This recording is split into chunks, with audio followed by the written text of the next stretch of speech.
Hello दोस्तों, आप सभी का स्वागत है ब्रह्मोस क्लास में। मैं राजपूत आज आपको ज्योग्राफी की दूसरी क्लास पढ़ाना शुरू कर रहा हूँ, जो कि UP triple S C PET के लिए स्पेशल है। दोस्तों, आज हमारी क्लास में जो हमारा टॉपिक है वो है वन। क्या टॉपिक है? वन। दोस्तों, आज हम वन के बारे में पढ़ेंगे कि वन क्या होते हैं। दोस्तों, जो हमारे वन हैं उसके लिए हमारी वन के लिए कि हमारे वन कम हैं तो उनको बढ़ाया जाए, उनका पौधारोपण किया जाए।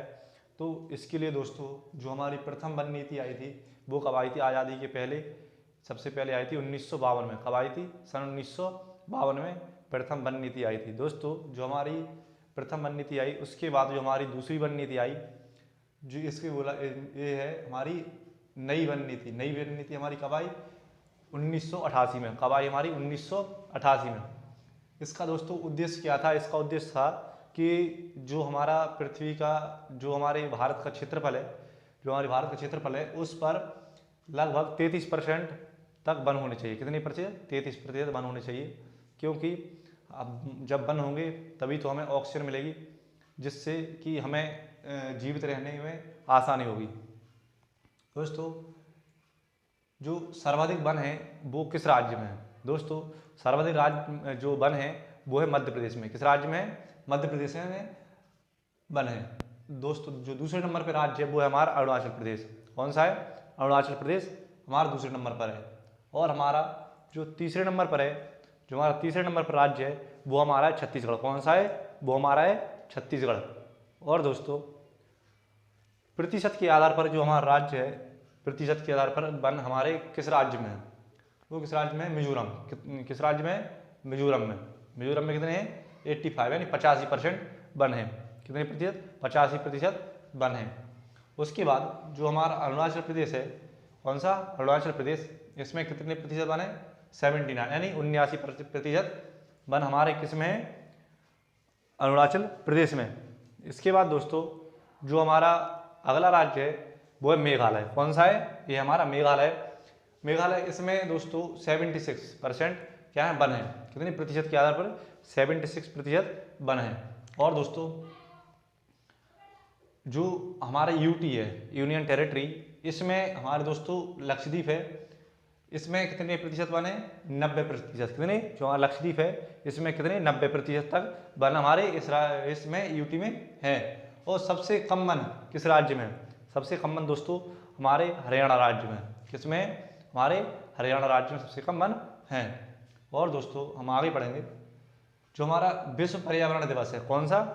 इसके लिए जो दिवस बनाया गया पर्यावरण की, पर्यावरण दिवस कब कब माना जाता है? हमारा 5 जून को। कब मनाया जाता है? 5 जून को हमारा पर्यावरण दिवस मनाया जाता है। और दोस्तों, जो हमारा अंतर्राष्ट्रीय वन दिवस, कौन सा? अंतर्राष्ट्रीय वन दिवस, ये हमारा कब मनाया जाता है? ये मनाया जाता है 21 मार्च को। कब मनाया जाता है? ये मनाया जाता है हमारा कब? 21 मार्च को मनाया जाता है। दोस्तों, इसके बाद जो हमारी सरकार है इसने सोचा कि हम वन लगाने के लिए, पेड़ पौधे लगाने के लिए कोई एक सप्ताह चयनित किया जाए, जिसमें कि पूरे सप्ताह ही जो जगह जगह पर वन है वहाँ पर पेड़ पौधे लगाए जाएँ। तो उसके लिए हमारा जो वन सप्ताह है वो कब माना गया है? जुलाई के प्रथम सप्ताह में। कब माना गया है? वो माना गया है जुलाई के प्रथम सप्ताह में, जिसमें कि दोस्तों हर जगह जहाँ भी वन है, जहाँ हमारी छोटे मोटे वन हैं, वहाँ पर क्या होता है? वहाँ पर जो हमारे वन हैं उनको उनमें नए पौधों का रोपण किया जाता है। ये इसलिए किया जाता है क्योंकि उस समय बारिश शुरू होती है, तो जिससे कि जो पौधे होते हैं उनको पानी निश्चित मात्रा मिलता है। फिर दोस्तों, जिससे पानी निश्चित मात्रा में मिलता है और जो हमारे पेड़ पौधे होते हैं उनको पानी मिलता है, तो वो अपना आकार ले लेते हैं और अपनी जड़ें मजबूत कर लेते हैं, जिससे कि जो पौधा है वो मजबूत हो जाता है और बड़ा हो जाता है। दोस्तों, जो वन सप्ताह है इसकी शुरुआत यानी इसको किसने शुरू किया था? ये है के.एम. मुंशी। किन्होंने किया था? के.एम. मुंशी ने इसको शुरुआत करवाया था। दोस्तों, इसके बाद जो हमारा है चिपको आंदोलन। कौन सा है? ये हमारा है चिपको आंदोलन। दोस्तों, जो हमारे चिपको आंदोलन है ये कब से शुरुआत की गई थी? 1973 से वृक्षों कटाव से। किससे शुरुआत की गई थी? ये किया गया था वृक्षों के कटाव से। दोस्तों इसमें क्या था कि ये क्यों चलाया गया था, ये इसलिए चलाया गया था कि जो चमोली जिला उत्तराखंड से शुरुआत की गई थी, क्योंकि यहाँ पर क्या था कि वनों की कटाई शुरुआत कर दी गई थी। जो हमारे वन हैं इनकी कटाई करना शुरुआत की गई थी। तो इसको ही रोकने के लिए, इनको रोकने के लिए एक आंदोलन चला था जिसे हमने नाम दिया है चिपको आंदोलन। क्या नाम दिया है, जिसको नाम दिया हमने चिपको आंदोलन। तो दोस्तों इसमें क्या था कि जो महिलाएं थी और जो पुरुष थे, उसमें क्या था कि लोग पेड़ों से आकर लिपट रहे थे, यानी अपने अपने पेड़, जो पेड़ हैं उनसे आकर लिपट रहे थे, जिससे कि बोलते थे कि पेड़ से पहले हमको ही काट डालो, यानी पेड़ नहीं काटो, क्योंकि जब पेड़ ही नहीं रहेंगे तो हम कहाँ से जीवित रहेंगे। तो दोस्तों ये शुरुआत की गई थी चमोली जिला उत्तराखंड से। कहाँ से जिला की गई थी, ये कहाँ से शुरुआत की गई थी, चमोली जिला उत्तराखंड से शुरुआत की गई थी। और दोस्तों इसको किसने चलवाया था, यानी किसने इसकी शुरुआत की थी, तो इसकी शुरुआत की गई थी सुंदरलाल बहुगुणा ने। किन्होंने इसकी शुरुआत की थी, सुंदरलाल बहुगुणा ने इसकी शुरुआत की गई थी। और दोस्तों जो हमारा राष्ट्रीय वन अनुसंधान संस्थान है, ये कहाँ है, देहरादून उत्तराखंड में। कहाँ है, देहरादून उत्तराखंड में, जिससे कि हमें जो वन है इनकी वन अनुसंधान है, यानी इससे हमें हर जगह के वनों की वो पता चल जाता है, जानकारी मिलती है। इस संस्थान से हमें हर जगह की जानकारी पता चलता है कि कहाँ पर कौन वन कैसे चल रहे हैं, कहाँ पर किन वनों में पेड़ों की संख्या कैसी है। दोस्तों इसके बाद हमारा राष्ट्रीय पर्यावरण शोध संस्थान, क्या राष्ट्रीय पर्यावरण शोध संस्थान, ये कहाँ है हमारा, ये नागपुर महाराष्ट्र में। कहाँ है, नागपुर महाराष्ट्र में, ये हमारा राष्ट्रीय पर्यावरण शोध संस्थान नागपुर महाराष्ट्र में। कहाँ है, नागपुर महाराष्ट्र में। दोस्तों इसके बाद हम पढ़ेंगे वनों के प्रकार में उष्णकटिबंधीय सदाबहार वन। कौन से, उष्णकटिबंधीय सदाबहार वन। तो दोस्तों इसमें इन वनों में क्या होता है कि दोस्तों इसमें जो वर्षा होती है, क्या होती है, वर्षा। तो दोस्तों इसमें वर्षा कितनी होती है, इसमें वर्षा होती है 200 सेंटीमीटर से अधिक तक वर्षा इसमें होती है। कितनी, 200 सेंटीमीटर से अधिक तक इसमें वर्षा होती है। और दोस्तों इसमें जो तापमान होता है वो 30 डिग्री प्लस होता है, यानी 30 डिग्री से अधिक होता है, 30 डिग्री तक होता है, यानी नॉर्मल होता है। दोस्तों इन्हें वर्षा वन भी कहा जाता है। क्या कहा जाता है इन्हें कहा जाता है वर्षा वन। दोस्तों इन्हें वर्षा वन क्यों कहा जाता है, क्योंकि इन वनों में वर्षा होती रहती है, यानी ये पूरे साल भर हरे भरे रहते हैं और इनमें वर्षा हमेशा होती रहती है। इनमें कोई जो पानी है उसकी कमी नहीं होती है। दोस्तों इन वनों में क्या होता है, वृक्ष हरे भरे रहते हैं, पूरे वर्ष भर हरे भरे रहते हैं, क्योंकि जब बारिश होगी तो हरे भरे तो रहेंगे ही। तो दोस्तों इसके बाद वृक्ष इसमें लंबे और सघन होते हैं। वृक्ष में क्या होता है, लंबे होते हैं और सघन यानी घने होते हैं, आपस में एक दूसरे के पास में होते हैं। और वृक्ष बहुत लंबे लंबे होते हैं, क्योंकि जब बारिश रहेगी तो फिर पेड़ लंबे होंगे और घने होंगे। दोस्तों इन जो वन हैं, इन वनों में क्या होता है, सर्वाधिक जैव विविधता पाई जाती है। क्या पाई है, सर्वाधिक जैव विविधता इनमें पाई जाती है। क्या पाई जाती है, सर्वाधिक जैव विविधता, क्योंकि जो हमारा विश्व है उसमें सर्वाधिक जैव विविधता किन वनों में पाई जाती है, वो पाई जाती है अमेजन के जनों में। क्या, अमेजन के जनों में पाई जाती है। और भारत में जो हमारे हैं इनमें सर्वाधिक जैव विविधता उष्णकटिबंधीय सदाबहार वनों में पाई जाती है। जो दोस्तों हमारे भारत में सर्वाधिक जैव विविधता पश्चिमी घाट पर्वत, यानी सर्वाधिक जैव विविधता हमारे भारत में कहाँ पाई जाती है, ये पाई जाती है शांत घाटी केरल में। कहाँ है, ये घाट पर्वत है, पश्चिमी घाट पर्वत है, ये कहाँ है, शांत घाट केरल में है। दोस्तों इसमें सर्वाधिक जैव विविधता क्या होता है, हमारी पाई जाती है। क्या पाई जाती है, सर्वाधिक जैव विविधता पाई जाती है। दोस्तों इसके बाद जो हमारा उष्णकटिबंधीय सदाबहार वन है, ये किन क्षेत्रों में पाया जाता है, ये कहाँ कहाँ पाया जाता है। तो दोस्तों इसके लिए हमने इसी में ऐड किया है, ये पाया जाता है पश्चिमी घाट पर्वत। ये कहाँ कहाँ है, ये पश्चिमी घाट पर्वत में ये वन पाए जाते हैं। और कहाँ पाए जाते हैं दोस्तों, ये पाए जाते हैं तमिलनाडु कोरोमंडल तट में। कहाँ, तमिलनाडु कोरोमंडल तट में भी ये वन पाए जाते हैं। और दोस्तों ये अंडमान निकोबार द्वीप समूह में, कहाँ, अंडमान और निकोबार द्वीप समूह में भी इन वनों का पाया जाता है। क्योंकि दोस्तों ये क्या है, ये बताया गया है कि अभी ये वर्षा वन भी इन्हें कहा जाता है, इनमें हर जगह वर्षा होती है, यानी ये साल भर कोई जो है पेड़ पौधे सूखे नहीं रहते, हरे भरे पेड़ पौधे रहते हैं। और दोस्तों इसके बाद मेघालय का पठार है, वहाँ पर भी ये वन पाए जाते हैं। कौन से, उष्णकटिबंधीय सदाबहार वन। दोस्तों जो हमारा वेस्ट बंगाल यानी पश्चिम बंगाल प्लस उड़ीसा, पश्चिम बंगाल है और जो हमारा उड़ीसा है, इनमें भी दोस्तों A1 क्या होते हैं, A1 पाए जाते हैं। क्या पाए जाते हैं? A1 पाए जाते हैं दोस्तों। इसके बाद जो हम इसके बाद इनमें कौन कौन से पेड़ हैं जो प्रमुख पाए जाते हैं, जो कि सघन, घने और लंबे होते हैं, जो बताया आपको। तो दोस्तों इनमें पेड़ प्रमुख होते हैं। एक होता है रोजवुड। कौन सा? रोजवुड होता है। ये महोगनी है, महोगनी है। आबनूस है। कौन सा है? आबनूस है। और दोस्तों एक ताड़ नारियल है। क्या? ताड़ नारियल, क्योंकि दोस्तों ये पेड़ लंबे होते हैं। कौन सा? ताड़ नारियल हो गया। और दोस्तों हमारा है सिलिकॉन है। कौन सा है? सिलिकॉन है। दोस्तों इन जैसे हमारे जो पेड़ हैं वो इन वनों में पाए जाते हैं। दोस्तों पढ़ेंगे उष्णकटिबंधीय पर्णपाती वन। कौन से? उष्णकटिबंधीय पर्णपाती वन।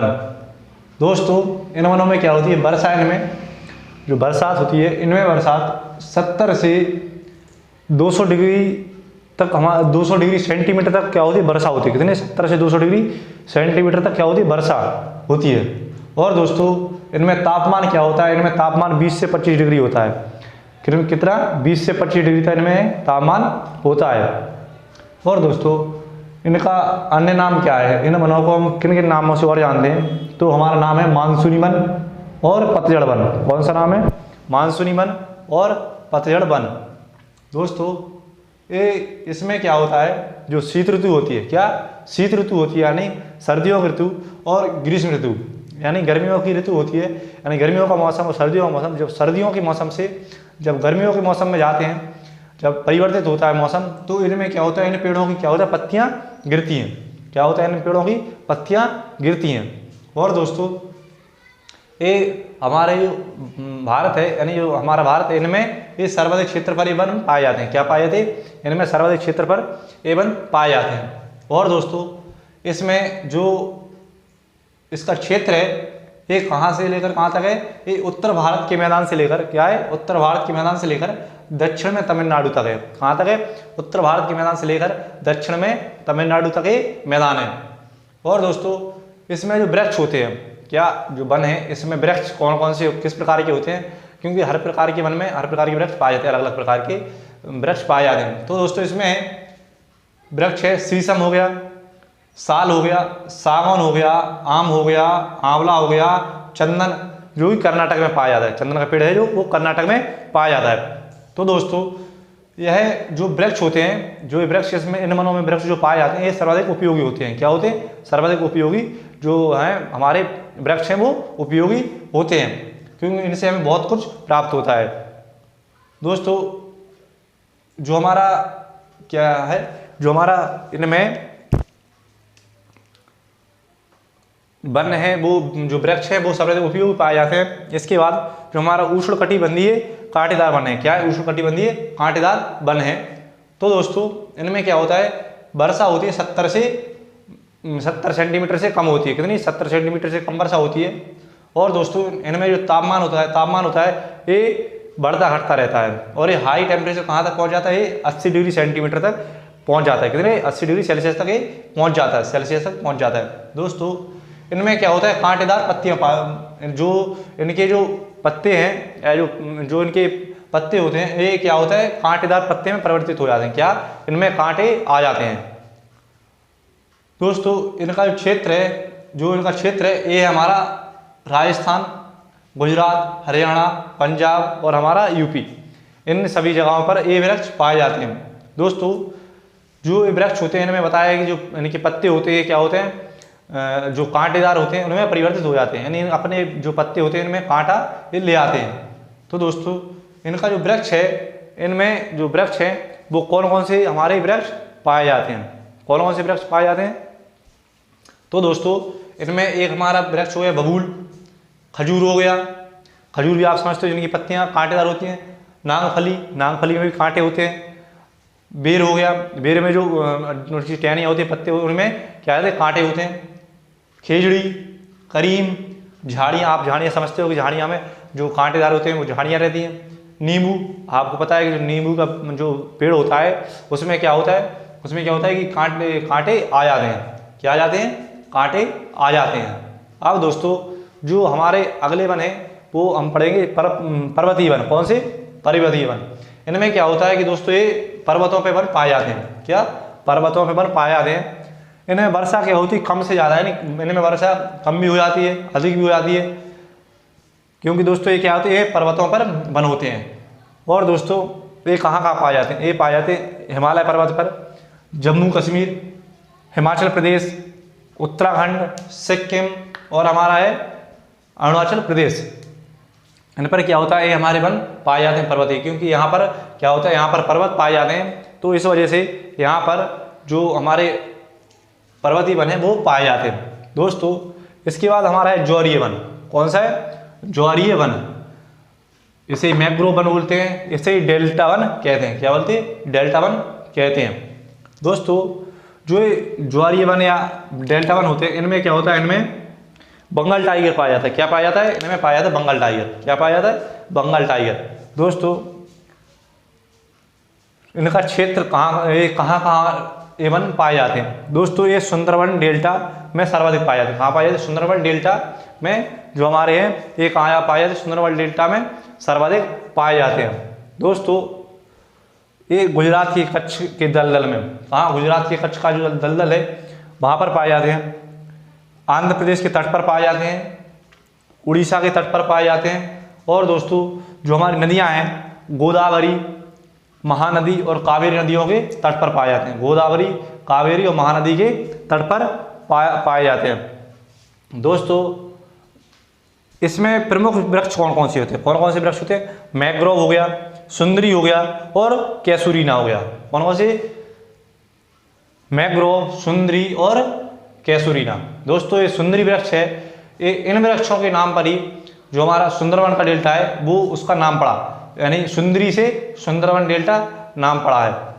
दोस्तों ये इसके जो क्षेत्र है ये कहाँ कहाँ से पाए जाते हैं? दोस्तों ये कैसे बनते हैं? दोस्तों ये नदियों के डेल्टा से बनते हैं, यानी जो नदियाँ जो बहाव लेकर आती हैं उससे जो मिट्टी आती है उसके जो डेल्टा है उससे बनते हैं। और दलदल से बने क्षेत्र में पाए जाते हैं। कहाँ कहाँ? दलदल से बने क्षेत्र में भी ये पाए जाते हैं। और दोस्तों जो हमारा ये क्षेत्र है ये अधिकतर ये समुद्र में डूबे रहते हैं। क्या होता है? ये जो क्षेत्र है ये हमेशा समुद्र में डूबे रहते हैं। जो ज्वारीय वन या मैंग्रोव वन या डेल्टा वन होते हैं ये क्या होते हैं? अधिकतर समुद्र में डूबे रहते हैं, क्योंकि ये समुद्र के पास में होते हैं। जो मिट्टी है होती है, मिट्टी के बहाव से जो हमारी जगह बनाई जाती है, यानी जो डेल्टा बनाया जाता है वहाँ पर ये वन पाए जाते हैं।